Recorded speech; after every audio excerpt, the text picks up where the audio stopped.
that a little. Take a moment to read this in your head. Sorry.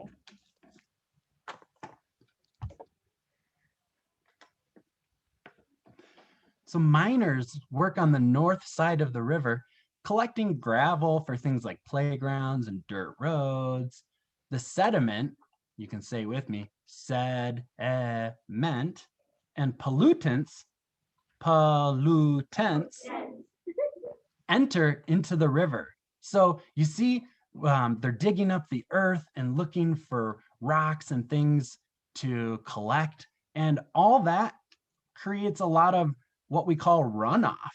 So it creates dirt, and when it rains, that water carries the dirt and the sediments into the river. So coming back to the full screen, can you see me? Yeah. All right, we got some more pollutants, and I'm telling you, this is real pollutants, y'all. This is these are real pollutants. Y'all know what to do, right?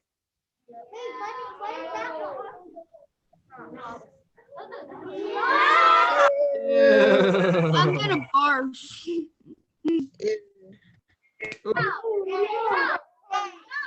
Now rivers, they don't stay still, do they?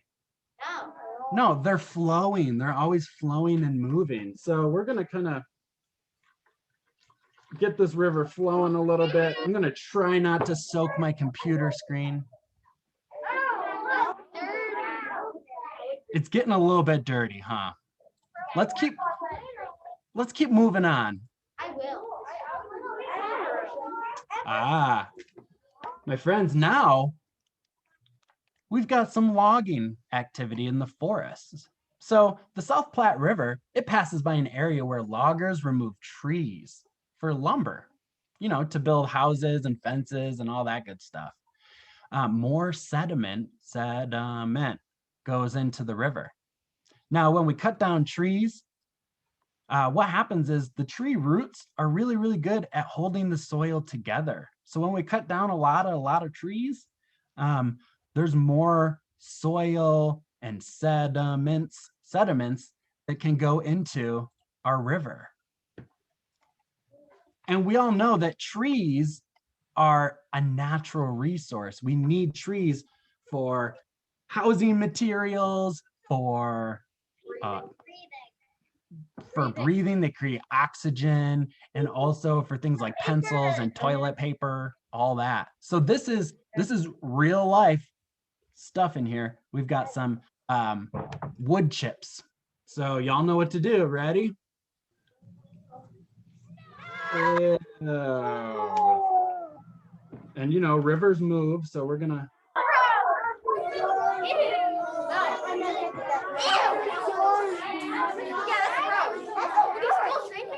It's not great. It's not great. We're gonna keep moving on, y'all. Oh.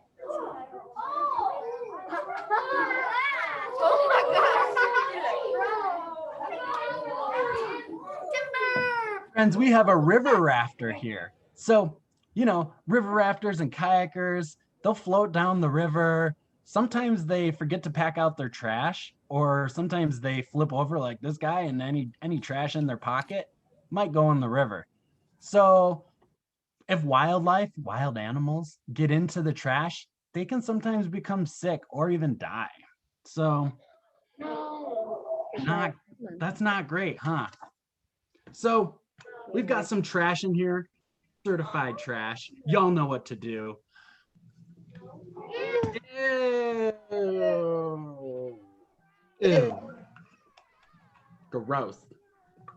Gross, gross, gross. All right, let's keep moving on. Oh, interesting, friends. So now we've made it a little bit past Evergreen. We are down in Chatfield State Park. And if you've been there, same. Chatfield Reservoir is a human-made lake, and a lot of people do a lot of activities on it. So motorboaters, they go fishing and water skiing on the lake. And you know, gasoline, from some of the motors, they can leak into the water. So gasoline and other fluids leaking in from the motors, this can make wildlife sick. The wildlife that use this lake for food, water, and shelter and space. Food, water, shelter, and space, that's what we call a habitat. So I got to be really careful with this one, but I've got some motor oil here. So let me just dump this in here. No! Oh, it's stinky. Whew. We're gonna mix it up a little bit.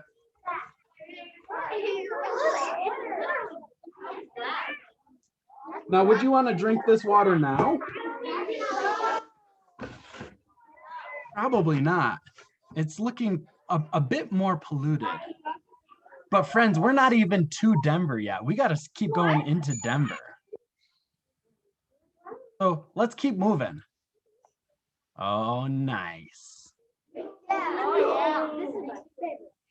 Yeah. So we've got an ATV rider. You can see they're going on a cool trail, going through the river and splashing around, having a blast. Well, the South Platte River, it passes by a U.S. Forest Service road. And that's where people can ride their dirt bikes and four-wheelers, ATVs. And the tires, when they go really fast, they kick up the soil and the rocks and it becomes loose. And there's also maybe some oil leaks from the vehicles and that goes into the river. So I've got some, this is old motor oil, so it's dirtier, but we're gonna dump in this motor oil. Y'all know what to do. It should be, oh, it's really thick.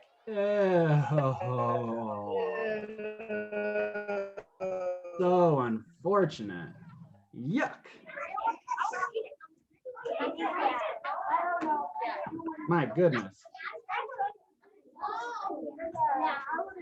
Ooh. Let's keep moving on, friends. Oh, all right. Who here likes to fish? Just raise your hand. That's all. Yeah, me too. So I love fishing, and sometimes anglers, you know, people who fish, sometimes they get their fishing line tangled on like rocks and stuff, and you have to cut it off or it breaks off. And this fishing line, it can end up injuring or killing wildlife that can get caught up in it, like ducks and beavers and turtles. A couple summers ago, I saved a turtle from fishing line. It was tangled up in fishing line. I don't know if you can see, it's kind of really hard to see, but this is some fishing line. We're gonna throw this fishing line in here. Ready, y'all? No. Oh, okay, let's keep moving. We've got a long way to go, my friends. Oh, congratulations. We've got a new homeowner. We got some folks who wanted to build a home. How lovely. So this is a beautiful area where a family decides to build a new house. The construction site causes eroded soil to go into the river. Everyone say erosion. Erosion. So erosion is the process of soil and rocks being broken down and moved somewhere else. So when they were building this house, they had to dig into the earth, and that caused the soil to become eroded and go down this hill right into the river. And that's not very healthy for the river. So I've got some construction materials in here. We're just gonna give that a good plop. Y'all know what to do.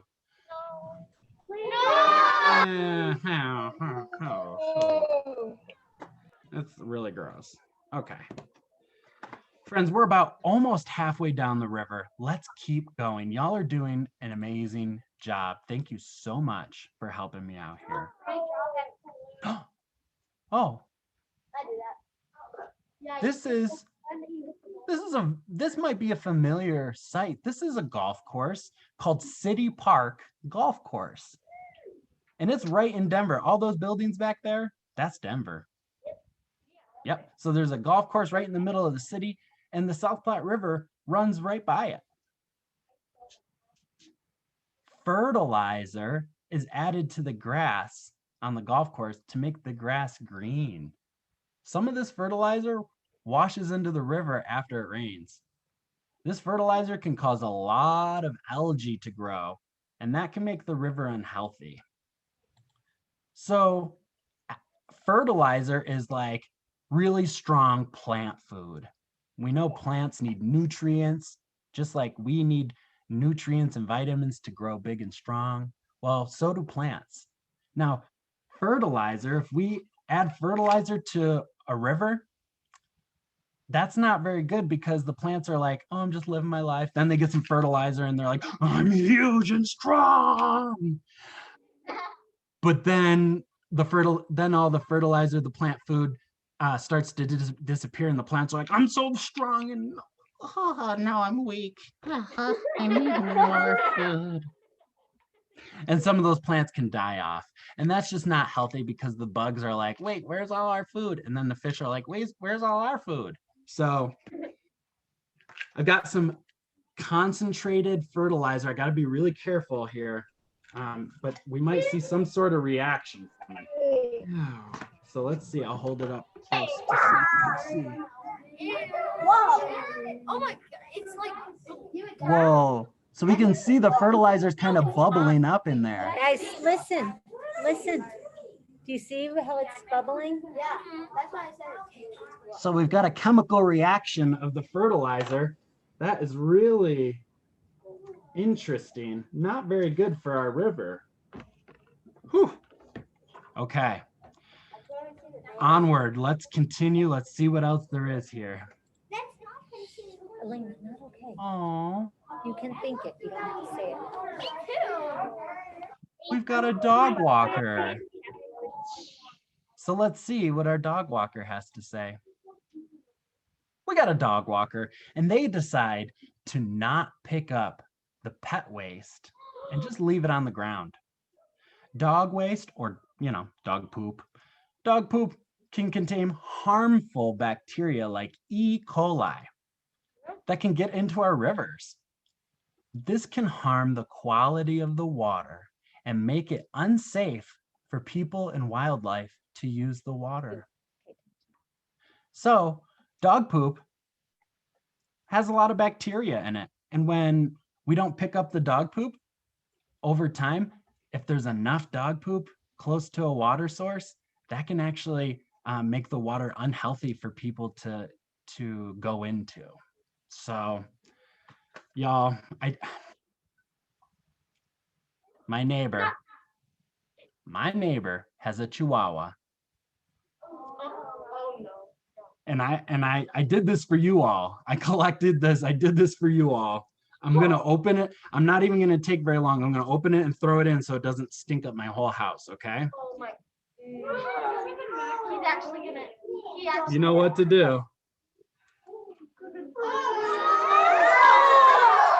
Oh. That was for you all.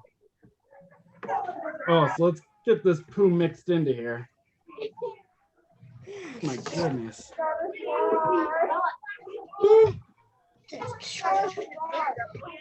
That just plopped right in there. Oh, well, this is a family car owner. They decided they wanted to change their own oil, but then they didn't know how to get rid of the liquids. So the owner pours oil down the storm drain in the street. This drain dumps straight into the South Platte River. Now, if you live on a street where there is storm drains, or you maybe have seen storm drains elsewhere, it's like just a little drain on the side of the street, and anything, like when it rains, today it's raining, any water and debris, whether it's trash or leaves or harmful liquids like oil, that all that stuff goes right into a river usually. So it's not filtered or treated. Well, that's not great. So I've got some, it's not oil, it's actually car antifreeze here. The antifreeze liquid. We're gonna put that in there.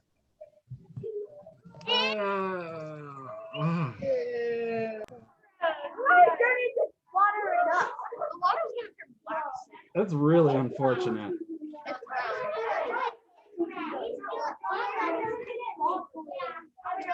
All right, friends. Gross. Let's keep going. Let's see.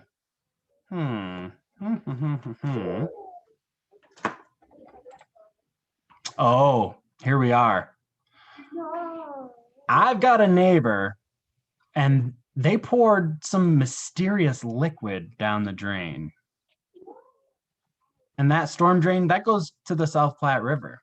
So this liquid, it could be poisonous to wildlife that live in and around the river. So I did ask my neighbor to give me some mysterious liquid. I said, hey, can you just give me a bottle of some mysterious liquid? So I don't know what this is. I did ask, it's not blood, so we're good with that, okay? But it is a mysterious liquid, y'all. Oh, ew. Gross. Ew.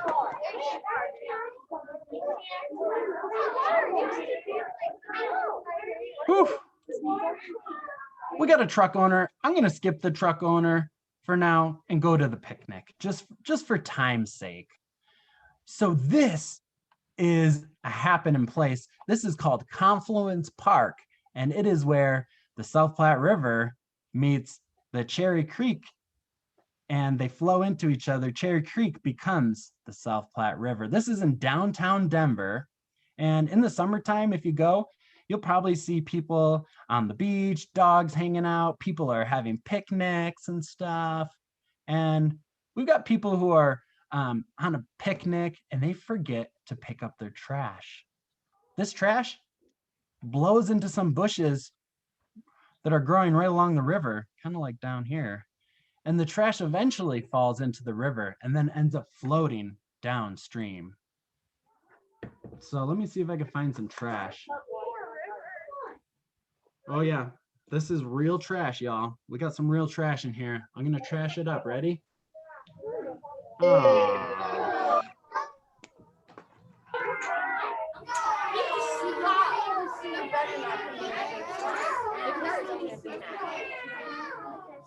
Dude, you know that's like a whole gallon of water.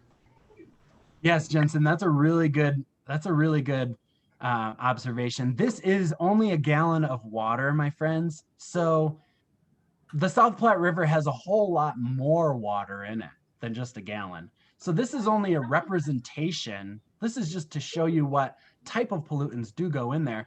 The South Platte River usually doesn't look this polluted. Sometimes it does, though.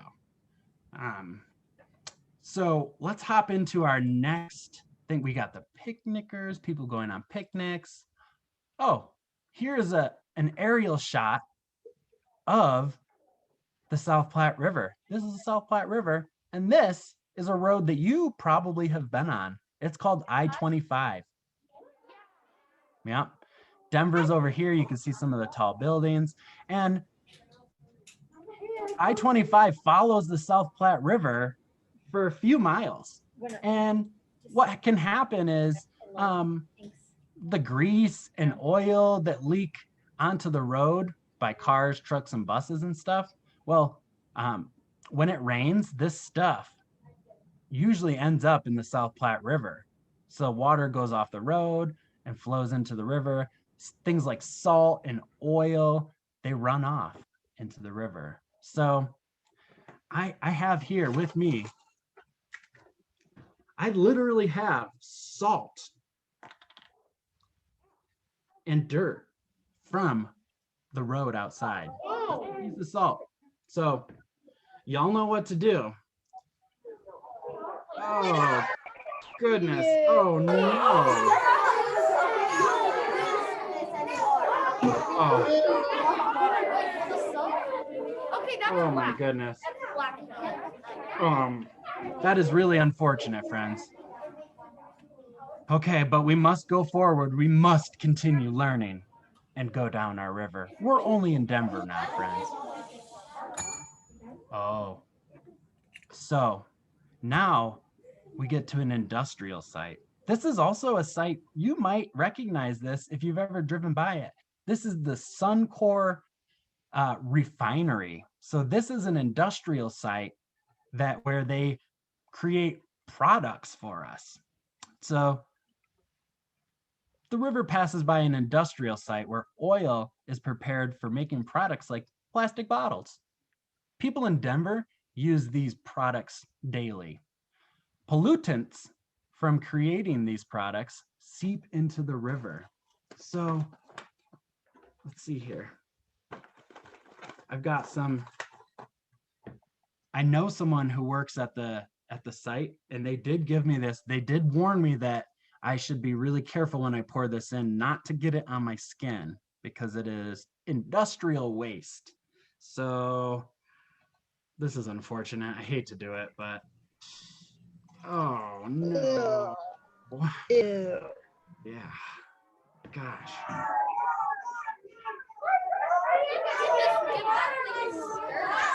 Yeah. Sorry, friends. Oh no, it doesn't get any better either because now we're at the landfill. Every day we add to the landfill. Heavy metals from rusting metal and old paint and all sorts of things seep into the groundwater, the water that's held in our ground. And these metals, they can be toxic to animals living in and around the water. So whatever we throw out, however bad the stuff we throw out, it ends up in our landfill. So if I throw out batteries, they end up in our landfill. If I throw out a car, I don't know how you'd throw out a car, but if I took a car to the landfill, whatever breaks down from that car ends up in the landfill, and it can end up in our soil, and it can also end up in our water. So I've got some landfill waste in here. Oh boy. Oh no. That's unfortunate. Yeah.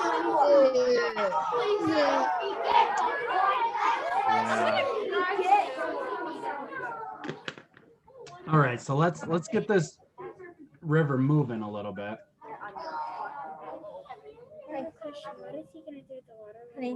Goodness. Okay, friends, we only have 3 more places to go on our journey here. Whew. So now, my friends, we are outside of Denver. We are east of Denver, and east of Denver, we've got a lot of farmland, people growing things. We all need food to survive. So thank a farmer today, friends. Well, this farmer puts pesticides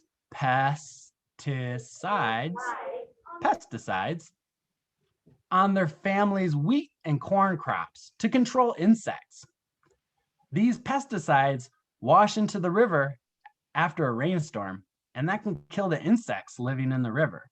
So pesticides are often sprayed on crops so that bugs don't eat the crops. There's also things called herbicides that kill plants. So you may have seen someone spray herbicides on dandelions and stuff. Let the dandelions grow. Herbicides and pesticides are often used. I got to be very careful with this one because we've got some pesticide use in here. Oh no. Oh no. Ew. Oh. Oh goodness. Okay, my friends. Luckily, we are at our last stop here. Oh yeah. So, I think you know what's going to happen here. we've got a rancher. And so right along the South Platte River, we got cows and pigs that spend their days on the water's edge, living the dream. When they poop, this manure goes into the water. Manure can cause toxic algae blooms, algae being those plants. Too much of that nutrients, like we talked about with the fertilizer, too much of that stuff can be really bad for the water. So the cow said, well, I got to go potty. Boom, right into the river. And that provides a lot of nutrients for our river. So I've got some manure here. I'm just going to dump this in. It's pulverized manure. Ready? Oh, gross. Oh. Yeah. All right, so we're going to mix up our South Platte River here really, really good. I'll give you a close up of it. Oh boy.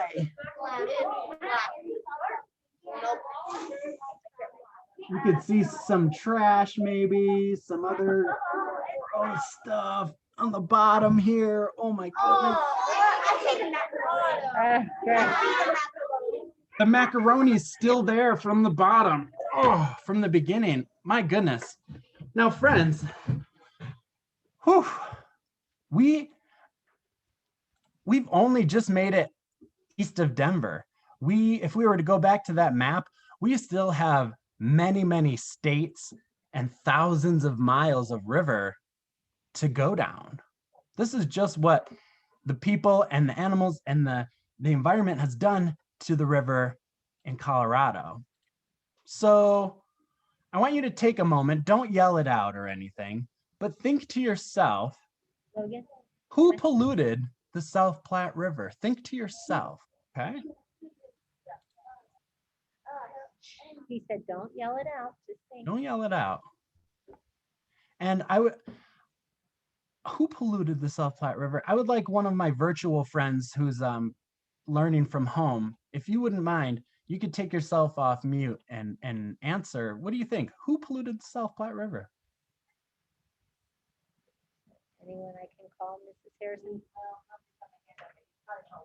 Leo, can you share?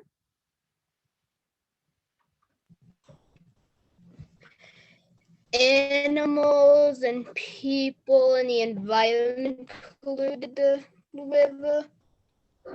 Okay.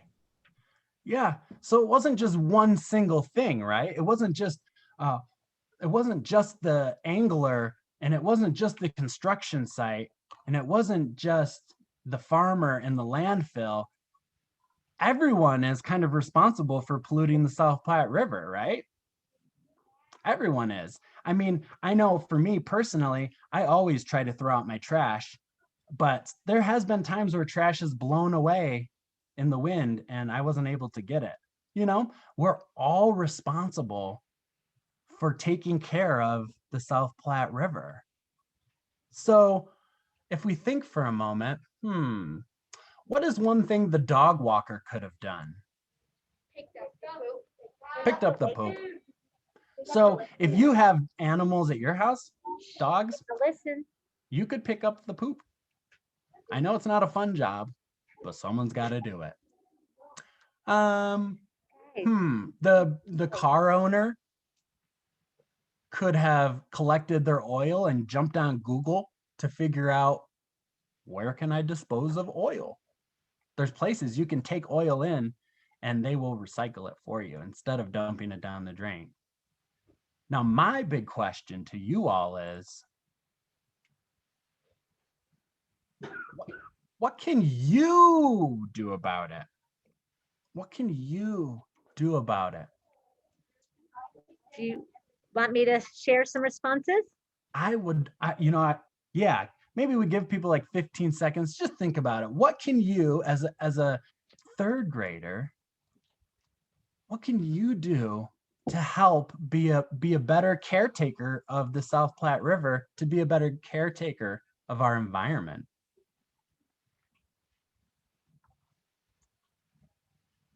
Yeah, so what do y'all think? Can we get a couple of responses? Yeah. Serne.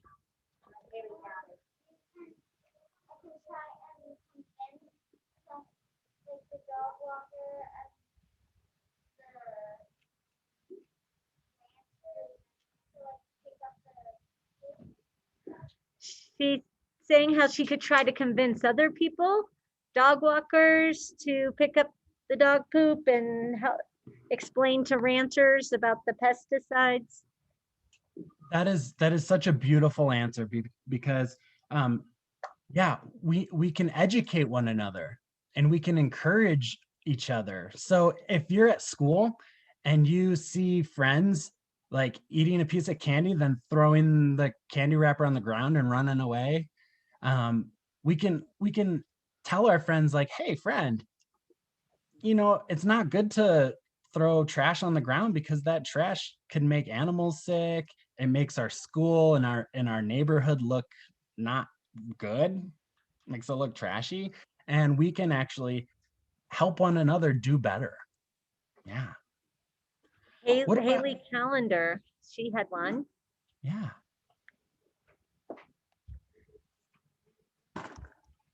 Haley, you don't have one anymore? No? Okay. Anybody else remote?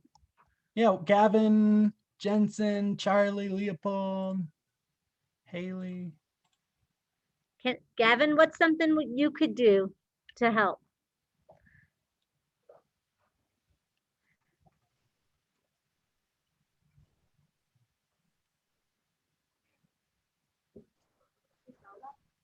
No. You Okay, can I'm put it gonna, in the chat too if you would yeah, like you to. want to write it, you could. Astria, pick up trash. Pick up trash. That is one really easy thing we can do. And y'all, as third graders, are lower to the ground, so it's not as far of a reach. How about Nixon?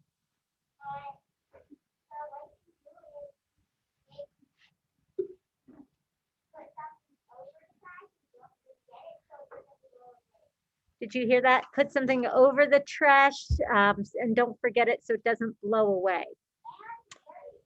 That's a really good idea. Some trash cans are just open and the wind can blow that trash right out of the trash can. Yeah. If there's a place where like whether it's at your school or a local park and there is no trash can and you're like, what am I supposed to do? You can, with the help of an adult, you can let people know about that. Like you can let the parks department in your town know about that and say, hey, we need a trash can, or we need to do something to help our park be trash free. Yeah. Abby? Why are you gonna do the water after you're done with it? That's a great question, Abby. And Charlie also messaged me directly in private and asked, how am I going to properly get rid of the water? And Charlie, I really appreciate that. Abby, I really appreciate your concern for this really, really, really gross water. I have a confession, friends. This water here, how do I say this? It's not as polluted as you would think. I had to kind of trick you a little bit. I had to make you believe that we were putting dog poop into this water. In actuality, that dog poop was actually raisins.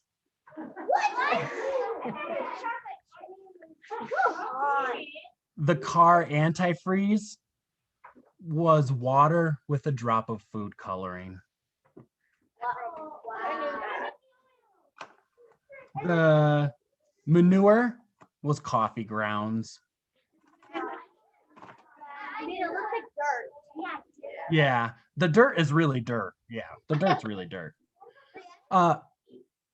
This was brown chocolate syrup. Here's the thing. Don't get mad at me because I did this because I wanted you to really feel and believe that we were putting pollution into this water, because in real life, in the real river, those things are actually happening. There is oil that's getting into the water. There is manure and dog poop and trash and all these things getting into the water. And Okay. so what I'm going to do is actually, I will take the strainer and I'm going to dump it out and make sure all the stuff, the trash and everything goes into the strainer. I'm going to put it in the trash can. But everything else in here is non-toxic. There's no industrial waste in there. It was just food coloring water. But that I had to trick you a little bit to make you believe that we were actually doing this, because this is what happens in the real world. Now, my friends, thank you for letting me trick you a little bit. I just want to encourage you that, yes, you're in 3rd grade. You are a young person full of potential. Guess who's going to be really running things in a couple years? It's not going to be your teachers. It's going to be you. So the more that we can learn about how to take care of each other and take care of the environment, the better off we're all going to be, because you are our future leaders. You will be coming up with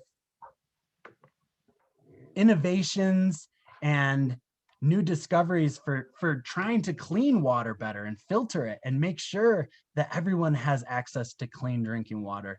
That is what your generation is tasked to do. So yes, there has been a lot of pollution in the South Platte River, especially over the last like 7,500 years. There's been a lot of pollution, 200 years even. But the South Platte River now is cleaner than it has been since Denver started. Wow. There are trout in downtown Denver. There's fish, trout, swimming in downtown Denver, which is pretty amazing. 20, 30 years ago, the South Platte River was so polluted, so dirty and nasty that fish, you probably wouldn't find any fish there. You wouldn't find trout there. So we've gone a long ways in taking care of our river. And I really appreciate, I want to thank you all for going on this journey with me and learning a little bit about who polluted the South Platte River. It's all of us. And we all have a responsibility to take care of our land, our water, and our air, our environment. Does anyone have any questions? What questions do y'all have? You can put them in the chat. You can relay them from a teacher because I can't hear you very well. Okay, I'm gonna start with Max Deesberg. It's not really a question, but me and my sister, every time we have a chance, we try to pick the trash from a river behind our house. So he wanted you to know that him and his sister pick up trash from a river behind their house. Oh, awesome work. Keep it up. The fish, the bugs, everyone thanks you. Josh Carter. Are you gonna drink it because it's not all the dirt? Oh, he's wondering if you're gonna drink that water. No, no way. There's dirt in it. No way. Okay, Finn. I'm sorry? He wanted to know what the mystery liquid was. Oh, the mystery. I would have to ask my neighbor. Just kidding. It is water with a drop of red food dye.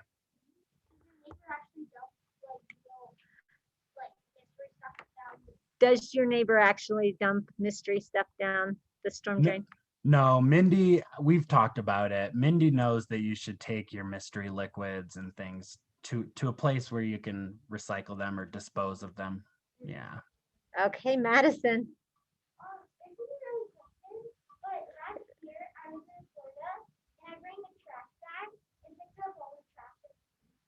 So she wanted you to know that when she goes to Florida in the summer, she brings a trash bag and picks up all the trash off the beach.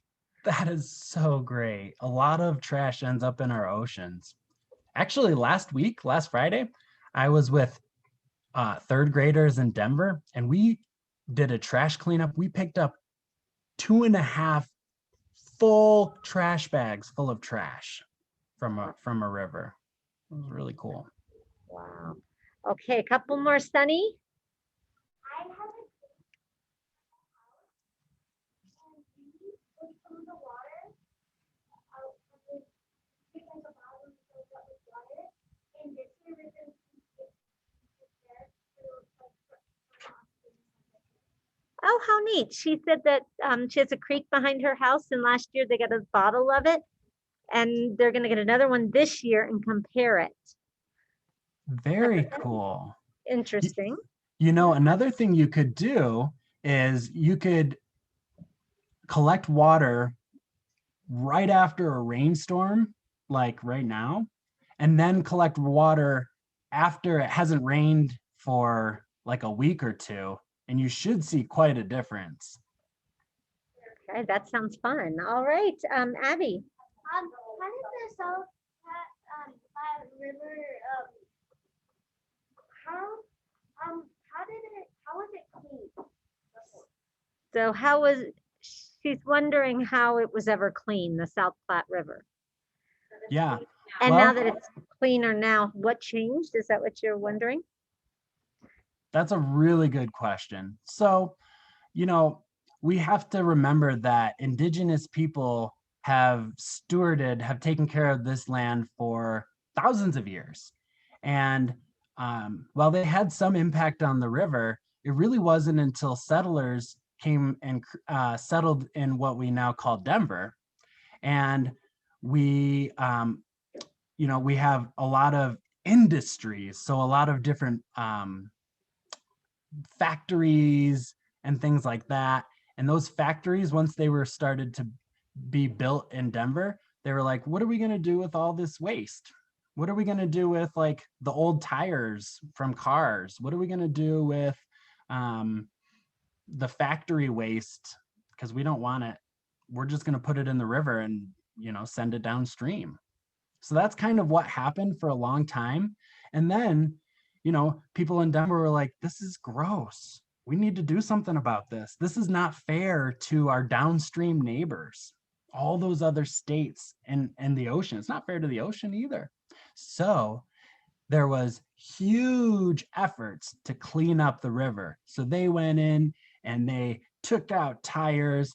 They took out whole cars that had been abandoned and crashed into the river. They did a really good job, spent a lot of money to make sure that the river started to get cleaned up. And they also involved a lot of people, a lot of young people to go out and clean up the river. Every year, people are out there cleaning up trash from the river, testing the river to make sure that the water quality is good. And if it's not good, they try to figure out why that is. She wants to know how they get the oils out. So you can't really get the oil out. It's more of a matter of making sure the oil doesn't end up in the water. So that means, checking your car to make sure there's no leaks. You can grow a lot of different plants, trees, and bushes on the side of roads, and that kind of helps to catch some of that pollutants before it goes into the water. And then in terms of drinking water, we do get a lot of drinking water from the South Platte River, mainly in like Chatfield Reservoir. And that goes through a whole filtration process. It goes to a water treatment plant where they take out any of the particles, the things that are in there, and they also treat it chemically too, sometimes with fluoride or with other chemicals to make it safer to drink. So you're not drinking all that pollutants and stuff. Okay, any other, Haley, did you have one? Got a question? Anyone at home? I think we about good. No questions? Okay, well. Friends, Mr. thank you Parrish, did you have so anything much. we should say? We want to thank you. It was wonderful. That was great. Can we give him a big round? Yes. That was a great visual for us to be able to see, whether it was true or not. and friends, just remember, yes, sometimes bad things happen in the world, but there's a whole lot of goodness, and there are a whole lot of good people, especially good young people like you all, to make things better. And together we can make things better for ourselves and for nature. Okay, well, thank you.